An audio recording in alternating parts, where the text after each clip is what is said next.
Hello friends, welcome to my YouTube class and we are going through the chapter Morphology of Flowering Plant और आज हम लोग दो topics देखेंगे the inflorescence and the flower.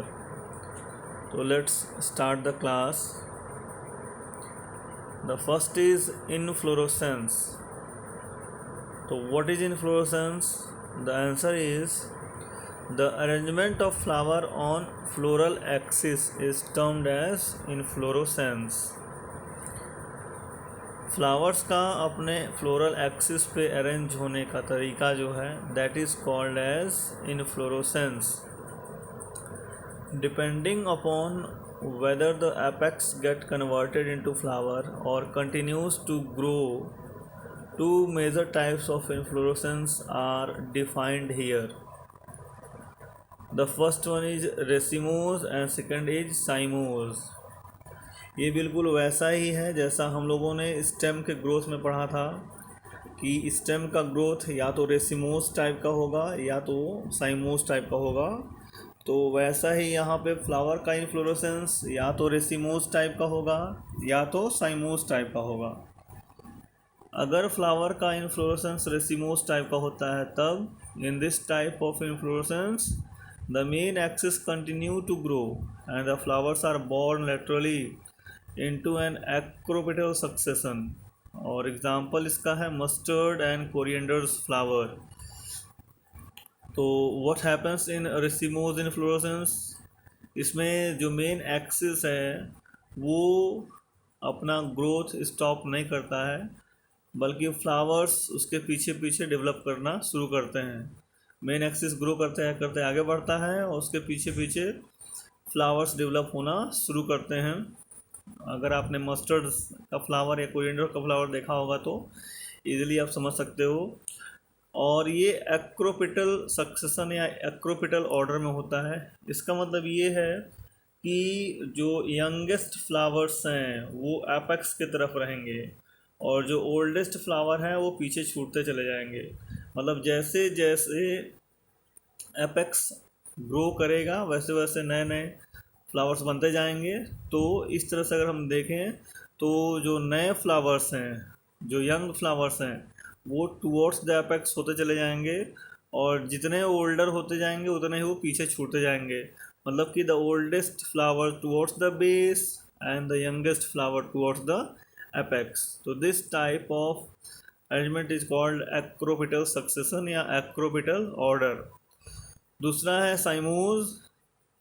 तो in this type of inflorescence the main axis terminates into flower hence have limited growth.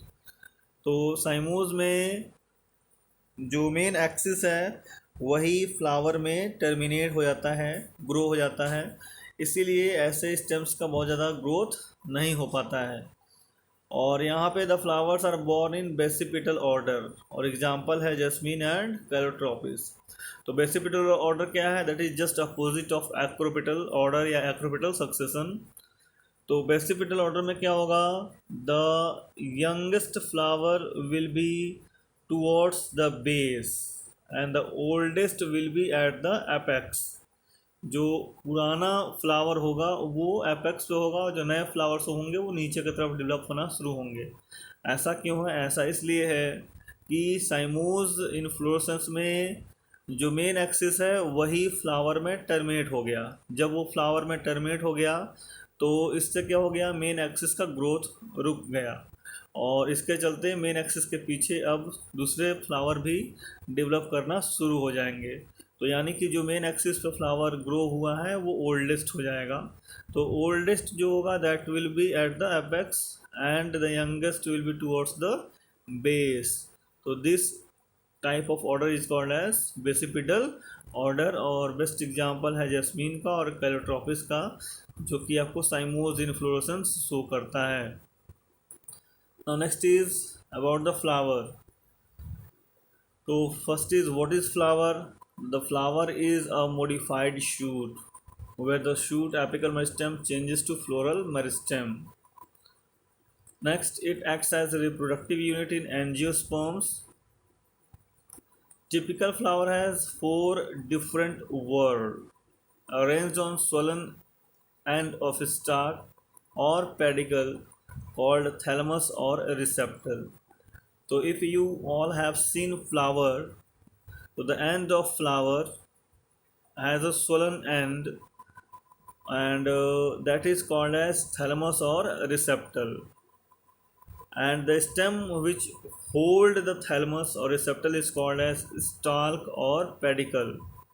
तो first of all there will be stalk or pedicle, then उसके ऊपर swollen and होगा जिसको हम लोग thalamus बोलेंगे या रिसेप्टल बोलेंगे, और फिर उसके बाद चार अलग अलग वर्ल्ड यानी घेरे, चार घेरे होंगे फ्लावर्स के।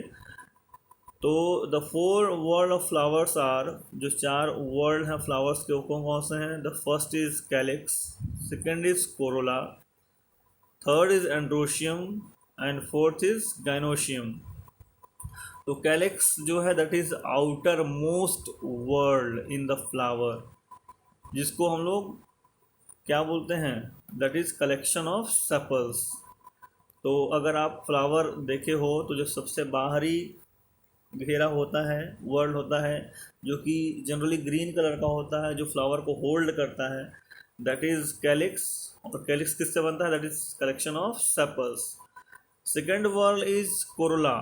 Corolla is the colourful part of the flower, और कोरोला का यूनिट क्या है? दैट इज पेटल्स, यानी collection of petals forms the Corolla.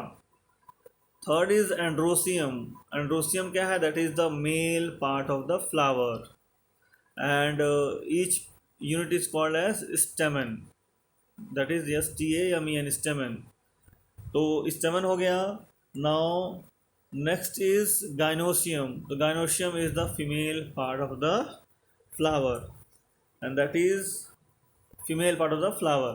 Now next is calyx, corolla are two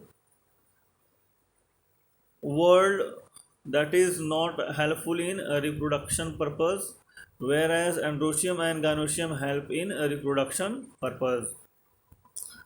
In some flower like lily, calyx, corolla are not distinct, they are termed as perianth. तो कुछ flower में, जैसे कि lily का example दिया हुआ है, calyx और कोरोला को आप डिफरेंशिएट नहीं कर सकते हो, मतलब उनको अलग अलग नहीं बता सकते हो, वो आपस में फ्यूज्ड होते हैं कैलिक्स और कोरोला। तो जहाँ पे कैलिक्स और कोरोला आपस में फ्यूज्ड हों, उनको हम अलग अलग ये नहीं बता पाएंगे कौन सा कैलिक्स और कौन सा कोरोला है, तब वहाँ पे हम एक नया टर्म देते हैं, that is called as perianth. When flower has both androecium and gynoecium, it is called as bisexual flower. अगर किसी फ्लावर में दोनों हो, एंड्रोसियम गाइनोसियम, तो then it is called as bisexual flower. Example China rose, या आप दूसरा example ले सकते हो मस्टर्ड का। मस्टर्ड का जो फ्लावर होता है वो भी बाइसेक्सुअल फ्लावर होता है। टोमेटो का जो फ्लावर होता है वो भी बाइसेक्सुअल होता है। तो जहाँ पे एंड्रोसियम गाइनोसियम दोनों हो flower present, that is called as bisexual flower. And when a flower is having either androecium और gynoecium, it is called unisexual flower. जब किसी फ्लावर में केवल एंड्रोसियम हो या गाइनोसियम हो तो उसको हम लोग बोलते हैं यूनिसेक्सुअल फ्लावर। एग्जाम्पल पपाया या फिर वाटरमेलन, तो या फिर कोकोनट, तो यहाँ पे होगा दैट इज़ यूनिसेक्सुअल फ्लावर। अब यूनिसेक्सुअल फ्लावर में अगर एंड्रोसियम प्रेजेंट है तो that is called as male flower, और गाइनोसियम प्रेजेंट है that is called as female flower. Now next thing, एक ऐसा फ्लावर जिसमें कि एंड्रोसियम गाइनोसियम कैलिक्स कोरोला चारों वर्ल प्रेजेंट हों, that is called as complete flower. Means कि androecium gynoecium में से कोई एब्सेंट ना हो और कैलिक्स कोरोला भी प्रेजेंट हो, तो such type of flower is called as complete flower. Now symmetry in flower, जैसा हमने सिमेट्री इन एनिमल्स पढ़ा था एनिमल किंगडम में, वैसे ही सिमेट्री इन फ्लावर। तो पहला सिमेट्री है दैट इज़ एक्टिनोमॉर्फिक। एक्टिनोमॉर्फिक होता है जिसको रेडियल सिमेट्री को हम लोग बोलते हैं एक्टिनोमॉर्फिक फ्लावर। तो when a flower can be divided into two equal half by any radial plane passing through the center is called actinomorphic flower. और एग्जाम्पल है मस्टर्ड का फ्लावर ले लेंगे, दतुरा का और चिली का, तो that these flowers shows radial symmetry and these flowers are called actinomorphic flower. Now next is zygomorphic flower that shows bilateral symmetry. वो flowers जो bilateral symmetry show करते हैं उसको हम लोग बोलते हैं zygomorphic flower. When a flower can be divided into two similar half only in one particular vertical plane, it is called zygomorphic flower. Example P का फ्लावर लेंगे, गुलमोहर का फ्लावर लेंगे या बीन्स का फ्लावर लेंगे, तो these are zygomorphic flower as these are showing bilateral symmetry. Now asymmetric या irregular, तो ऐसे फ्लावर्स जिसको हम सिमिलर हाफ्स में डिवाइड नहीं कर सकते हैं किसी भी वर्टिकल प्लेन से, तो such type of flower is called as asymmetric flower या इरेगुलर फ्लावर. एग्जाम्पल है फ्लावर ऑफ कैना.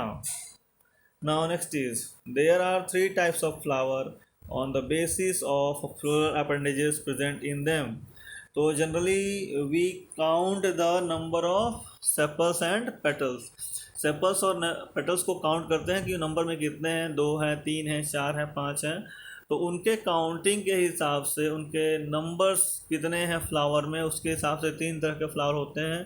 That is ट्राइमेरस. तो ट्राइमेरस उस फ्लावर को बोलेंगे जहाँ पे सेपल्स और पेटल्स या तो 3 होंगे या मल्टीपल्स ऑफ 3 होंगे, तो that is called as trimerous flower. And trimerous flower is generally found in monocots plant. Trimerous flowers are generally found in monocots plant जहाँ पे सेपल्स और पेटल्स 3 होंगे या फिर मल्टीपल्स ऑफ 3 होंगे. Now tetramerous flower when the flower appendages are 4 और multiple of 4. Tetramerous उस flower को बोलेंगे जहाँ पे अपेंडेजेस यानी कैलिक्स और कोरोला या तो 4 होंगे या मल्टीपल ऑफ 4 होंगे. पेंटामेरस फ्लावर तब बोलेंगे जब अपेंडेजेस 5 होंगे या मल्टीपल्स ऑफ 5 होंगे. तो ट्राइमेरस हो गया आपका मोनोकॉट और टेट्रामेरस पेंटामेरस हो जाएगा डाइकॉट्स में. मीन्स डाइकॉट्स जो फ्लावर होते हैं वो आइदर टेट्रामेरस होते हैं या पेंटामेरस होते हैं और मोनोकॉट्स फ्लावर जो होंगे वो ट्राइमेरस होंगे. Now next is bract. तो ब्रैक्ट क्या है? Bract are reduced leaf found at the base of pedicle of flower.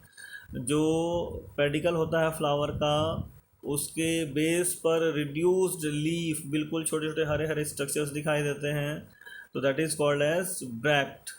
तो ब्रैक्ट के प्रेजेंस पे और अब्सेंस पे भी 2 तरह के फ्लावर होते हैं. अगर ब्रैक्ट फ्लावर में प्रेजेंट हैं तो उस फ्लावर को हम लोग बोलते हैं ब्रैक्टिएट फ्लावर, और अगर ब्रैक्ट अब्सेंट हैं तो that flower is called as ebracteate flower. तो you should learn the definition कि ब्रैक्टिएट फ्लावर क्या होता है और ई ब्रैक्टिएट फ्लावर क्या होता है. That is based on the presence और absence of bract. Now next is based on the position of calyx, corolla and androecium in respect to the ovary.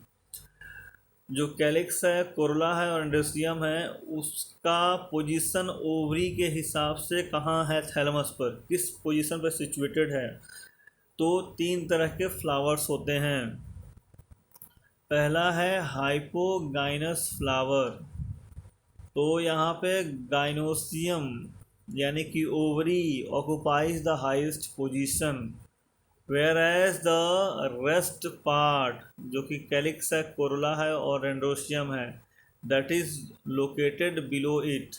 Means कि androecium ऊपर होगा, जो आपका थैलमस है या रिसेप्टल है उसके बिल्कुल ऊपर ओवरी होगा, और ओवरी के नीचे से डेवलप करता हुआ गाइनोसियम, कैलिक्स और कोरोला होगा. तो ऐसे फ्लावर्स को हम लोग बोलते हैं हाइपोगाइनस फ्लावर, और यहाँ पे ओवरी को हम लोग बोलते हैं सुपीरियर ओवरी. और कौन सा फ्लावर ऐसा होता है? That is example mustard, China rose and brinjal, जहाँ पे आप कह सकते हो कि ओवरी इज सुपीरियर और the flower is hypogynous. Perigynous flower क्या होता है? If gynoecium is located in the centre and other parts of flower are located on the rim of thalamus almost at the same level of the flower, then it is called as perigynous flower. And the ovary is called here as half inferior ovary. इसको याद रखेंगे कि यहाँ पे हम लोग इसको half inferior ovary बोलते हैं। और एग्जांपल है रोज और प्लम। और लास्ट है एपिगाइनस फ्लावर कि if thalamus of flower grows upward and encloses ovary completely getting fused with it and the other part flower arises above the ovary, then it is called as epigynous flower। Means कि यहाँ पे जो ovary का position होगा बिल्कुल नीचे हो जाएगा और बाकी जो अपेंडेजेस हैं कैलिक्स कोरोला एंड रेसियम उसके ऊपर से ग्रो करेंगे तो फ्लावर कहलाएगा एपिगाइनस फ्लावर। और यहाँ पे जो ओवरी होगा that is called as inferior ovary. और एग्जाम्पल है guava and cucumber. That's all in this today's class. Thanks a lot to all of you and please like subscribe my channel. Thanks a lot.